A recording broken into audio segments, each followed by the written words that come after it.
Joining us on set right now, the general manager of the Buffalo Bills, who can speak to this issue, Brandon Beane. Hi, Brandon. How are you? How you doing, John? We're good. Thank you. So we just listened to you for like 40 minutes. So we have nothing left. I was waiting on him to cut me off. Right. So that's enough, Brandon. Can you go? Yeah. No, let me start with what we were just talking about. And I was impressed by what you said a little bit about it and what Sean said about building on the pain that you feel. And that was a painful loss and a bitter loss on Saturday. And yet Sean especially mentioned that the Bills can turn that pain into strength, and maybe you turn it around and make it into something to grow from. Do you feel that way? Oh, 100%. Like that's how we're wired. Is that we're not down for the count. We're as sick as you can be, just as our fans are, and sick for them and sick for ourselves. And but we're not stopping, and we got to get off the mat. And I know that'll be Sean's turn being a wrestler. But we do, and we've got to use it. We've got to learn from it. Why? You got to be honest, and we're going to have some honest discussions. I think I mentioned it in there on Thursday with our coaches and personnel, and just you got to be, very honest. A year ago, we were very honest that our offense needed an overhaul, and we did that. So we've got to look at all three sides of the ball and see what we're doing well and what we've got to get better at, and that's how we'll take the next step. So it's very painful, but I can promise you, Sean and I are going to lead these troops, and we're going to come back stronger in 2020. Interesting thing to me was somebody asked you, and it seems logical, but it seems like it's not as big a job this year because you've got some guys in place, and actually, from your point of view, really it becomes more difficult because better players are harder to find. Yep. And that's really, you got 9 guys replaced. And so you didn't have to shake the weeds too much to find upgrades some places. Right. So now you really got to go searching for somebody who's better than the guy you've already got. But that's your job, and that's really the job where it starts. Yeah, 100%, Steve. We want continuity, but we don't want to just settle for status quo and say, oh, well, it was good enough for this or it was good enough for that. We believe in competition, and we're going to try to bring it in every avenue possible. Free agents, draft, re-signing our own. We want it to be, when we get to St. John Fisher, we want it to be a war out there and guys knowing, holy cow, I've been here for 4 years. I've never had as many guys in my room that I got to beat out as I do this year. And that's the goal. The 90 that go there turn into the 53 that we play the season with. Before we turn our attention to next year, a little bit about last year in particular. And there were 10 wins last year, a 4-win improvement over 2018. As you look back on it, what do you think you guys got done? What was the most impressive and encouraging thing that happened to the 2019 Bills? I thought, first off, we showed resiliency. I thought that's probably the word that I would put on this team's photo is resilient. And it started at the Jets and down coincidentally 16-0 to them and come back and win that game. I thought you saw a group, and I'm not on the sidelines, for the games, but I heard it over and over from trainers, from strength guys, from other coaches in various games. Hey, our guys never panicked the other day, and some of them we lost. But there was never any it's over. And every single game other than the Eagles game, we had a chance to win it late. And if you look across the board, I think that's very positive for building. You see teams that stack 8, 9 wins, 10 wins, but they had 3 blowouts where they just didn't show up. Mm-hmm. What happened? Other than the second half of that Eagles game, I don't have a great answer for you what happened that day. We missed some run fits and some other things opened up, but we had chances against Baltimore, against New England. Both times we lost, and I'm not worried about the Jets game. It is what it is. Week 17. And then last week, as painful as that was, I was very, very proud of that group because they could have easily dropped their sword when we turned the ball, basically took that last sack, turned the ball over, and it's their game to finish out, and they didn't quit. When you look back at when you thought about going into 2019 season, I wish I had a nickel for every time somebody said, well, this season's all about Josh. We need to see more from Josh. And when you look at it, big picture, yes, he didn't finish the way you had hoped, but seriously, he made progress in 2019. Josh Allen took steps forward in 2019. Do you agree? He definitely did. You don't win 10 games, go from 6 to 10 without, improved quarterback play. It's a quarterback league. It'll always be a quarterback league as far as, I can see. And I think Josh, we don't win 10 games without Josh. He did a lot of great things.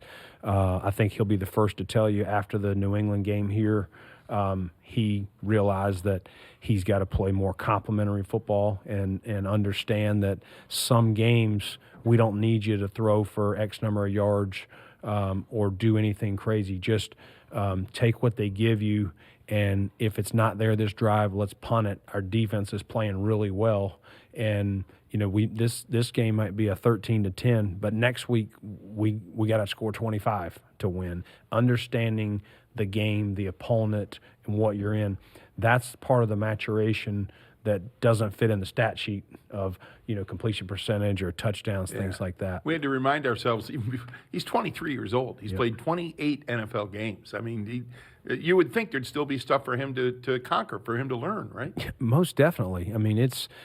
Think back to the Stone Age when you played. I did have a face mask when I You played, did? but yeah, we did have. Was that for your whole career? The helmets were plastic too; they weren't leather. So. But in all seriousness, when you drafted quarterbacks back then, very rarely did they come out and play right then. They learned, and we don't do that anymore. It's just the way our system's set up. And through all Josh's trials and tribulations a year ago, I think it was good for his growth. Because it's how he handles it. It's how he's wired. Some people can't handle some of the pain that he went through as a rookie. Sometimes we see guys just never. Josh, it doesn't faze him. And it doesn't faze him if he throws for 250 yards and 3 touchdowns and no picks. And it doesn't faze him if he has that game that he had in New England. He is going to come back and look at what he did well and look at what he's got to do better. And he's going to try and find ways to improve it. And I think you saw that. Let me give you a list here of just, I think, 7 names. It's Josh Allen, Tremaine Edmonds, and Harrison Phillips, who didn't play this year because of the ACL, but he was on an arc to really be a contributor. Yep. Then you've got Ed Oliver, Devin Singletary, Dawson Knox, and who's the other draft pick that I'm trying to think of in this Cody Ford. Cody Ford. Yeah. Those 7 guys in the last 2 drafts were huge contributors this year, except for Harrison, who had to sit down. Yeah. Going forward, that's the kind of contribution you want out of your draft class, and those guys look to be hits. They're not just, guys that you're playing because they were draft picks. And with Sean's philosophy, they earned their way onto the field, and we saw it throughout the year. The development of those first-year guys like Devin and Ed Oliver, in particular this year, were really big assets. I think they were really big high marks for this club in young player development. So coming into this one, you got another group again, and now you're getting to the point where on the horizon is somebody's got to get paid. Yep. And you said, I've said this a ton of times, one of the most intriguing things you said was players are going to watch who we pay. Yeah. So, the question is, who are you going to pay? Yeah. You know what I mean? That's really the And question. we start with us. Yeah, Start with, behind me and Murph. Who's up next? Who's up next? Yeah, Right. I don't want to get into specific guys with contracts, but it is exciting when you can reward your own guys. Right. And we do want to send that message. We have, Jerry Hughes last offseason, we got him and some other guys, and we want to continue. That's what I'd much rather give the money to our guys here that we have worked to develop and grow and show others this is the model. This is what we're looking for.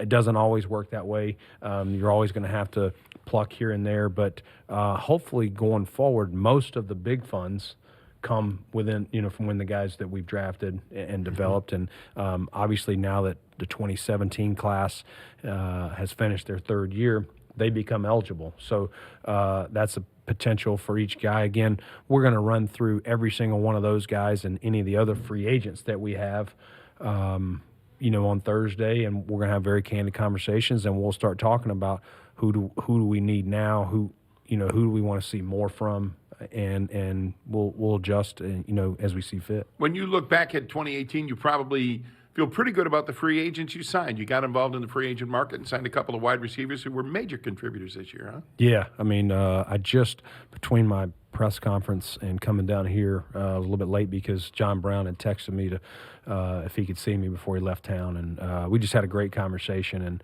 I'll keep most of it private, but it was just him just saying how happy he was he chose here. And I told him, I said, well, any good free agents you run into when you're training, he's heading back to Florida.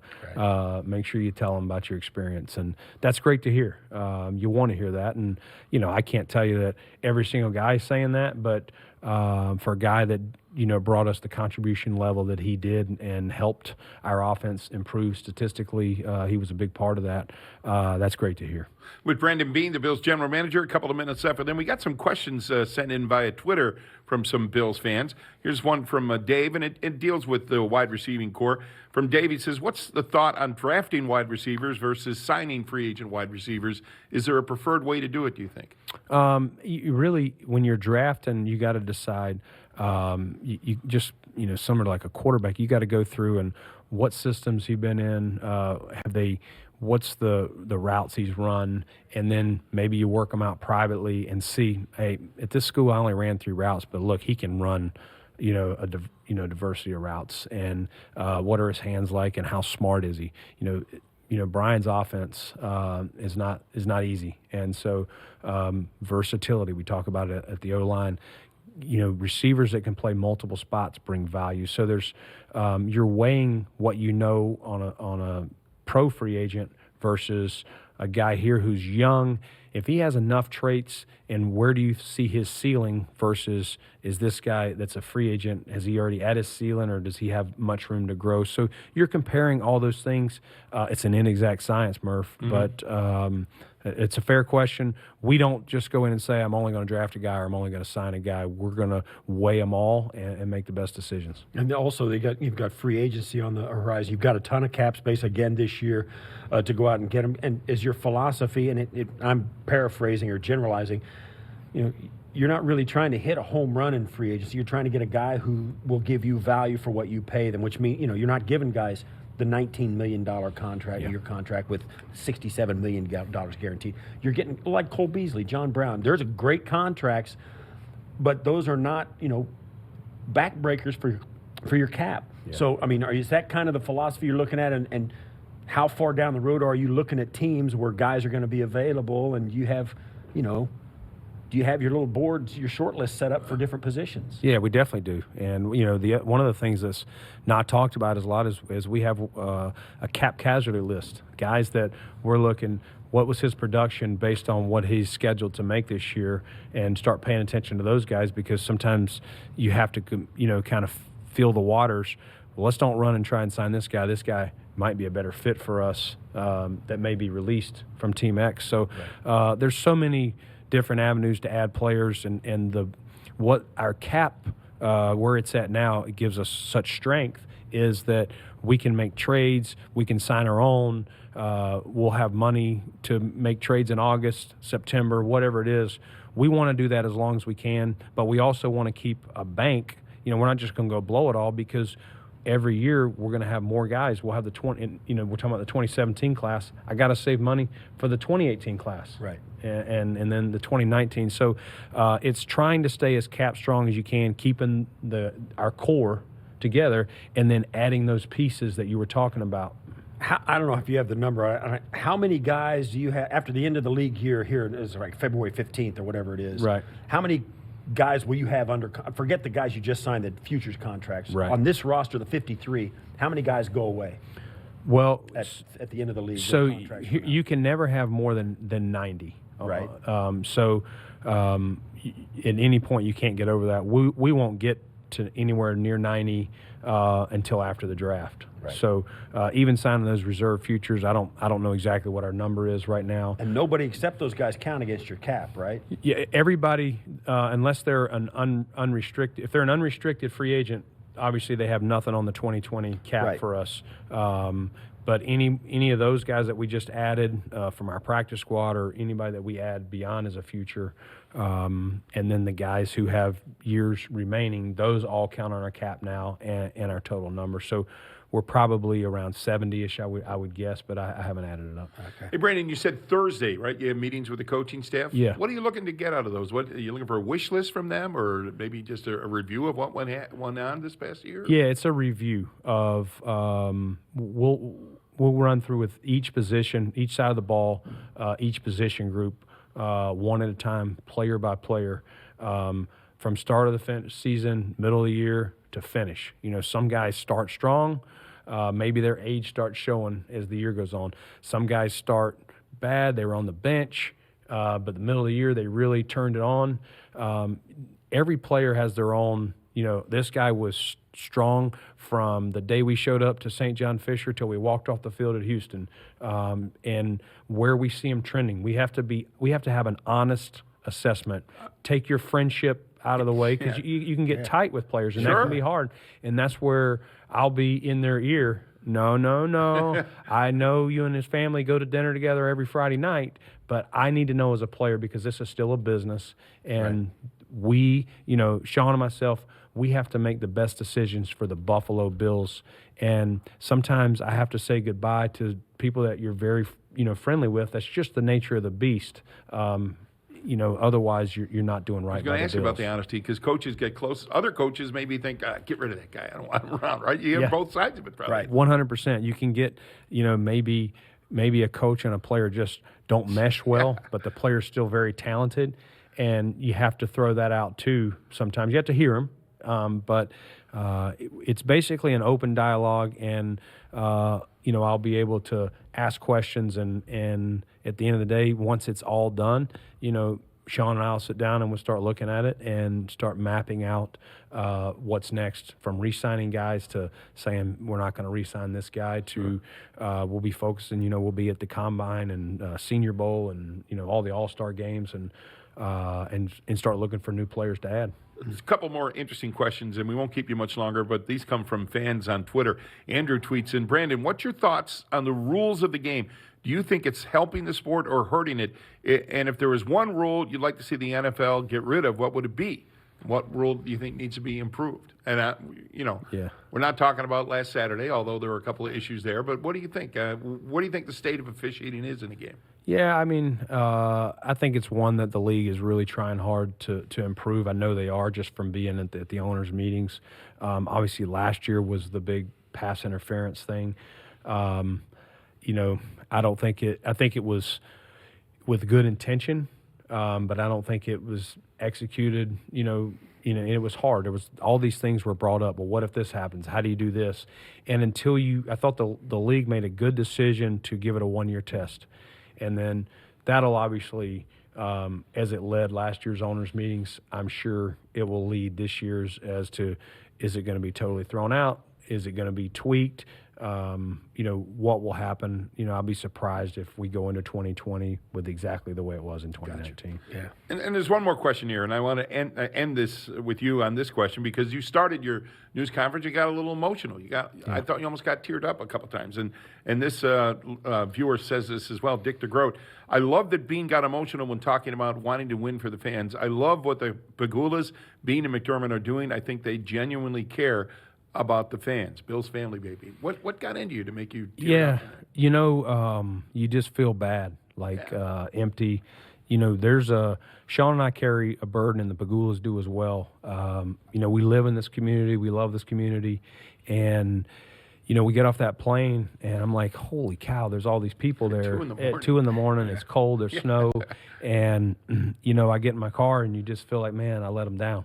And so I don't look at anyone else. And Sean doesn't either. I look at, man, what could I have done? Is there a player I could have done that could have got us over the top of that? Or is there a move I could have made? You're always second guessing anything that doesn't. If we're not holding up the Lombardi, you know, there's one team that's happy at the end of the year, and you know, I think, you know, where we were in that game, and knowing we played so well for so much of it, we just didn't quite make enough plays to pull it off. I think that's what hurt. And our guys talk about it, and I mentioned the cities, you know, that game in Nashville, the game in Miami, those felt like bowl games for us. Neutral site, You got your fans, we got our fans. And to have that is unmatched. I'll put our fans up against anybody and just know that we're hurting too, and we're as sorry as we can be that we didn't get it done. It's interesting, too, because you bring up a good point. Buffalo is a unique market, small market, and the things that you do here and that you've put together here, a lot of it, some of it, has been to make this an attractive place for free agents to sign. It's not about the beach in Miami or about the Bourbon Street or the beach in L.A., the big new stadium, or Vegas. It's what this town and this organization have to offer, and a lot of it has to do with what happens inside the walls here. The culture you're trying to build, the facilities and support you get from ownership, the fact that you take care of your players in a way that keeps them shockingly healthy throughout, and that gets around. Word gets around. I think the people don't realize how small the fraternity of NFL players are. Guys talk about how they're treated in the building. I mean, look what happened in Washington this year with the tackle, and I can't remember his name. Trent Williams. He was at odds with their training staff, and none of that goes on here, and all of that works together is to make this a place, and the fans are part of it, make this a place where you won't have to convince free agents or draft picks or anybody that this is not a place that is committed to winning championships and being competitive all the time and taking care of these guys. No question, Steve. You said it well. The Bagulas, what I said in there, Sean and I, and we had a committee, it wasn't just us, but to put together this weight facility and this sports science and all of the modalities and all the things for player care, we knew it would be a big hit. Sure. And it was. And the stats back it up we do man games lost and things like that. And, how many games our guys missed. And fewest number of guys you used. And our guys, all of our people, from our trainers to our strength staff to our sports science, they all deserve a lot of credit, as do our players who take, we can offer all these things, but if you don't use it, you can lead a horse to water, but you can't make them drink. And so a testament goes to our players too for buying in and wanting all these things. And we gave them input into what they would use and what would help them be the best versions of themselves. And, I'm so proud of Buffalo and what it brings. And that's why I said I can't thank our fans enough. Players notice our fans. I know it from other teams. Right.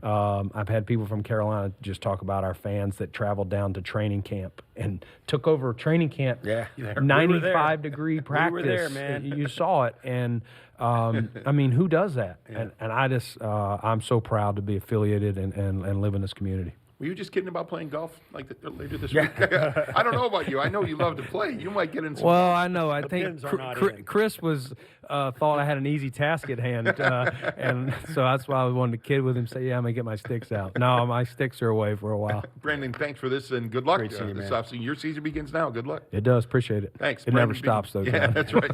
The general manager of the Bills, Brandon Beane. Steve and I back with more One Bills Live, presented by Kaleida Health from the Seneca Studio in Orchard Park. This is Buffalo Bills Radio.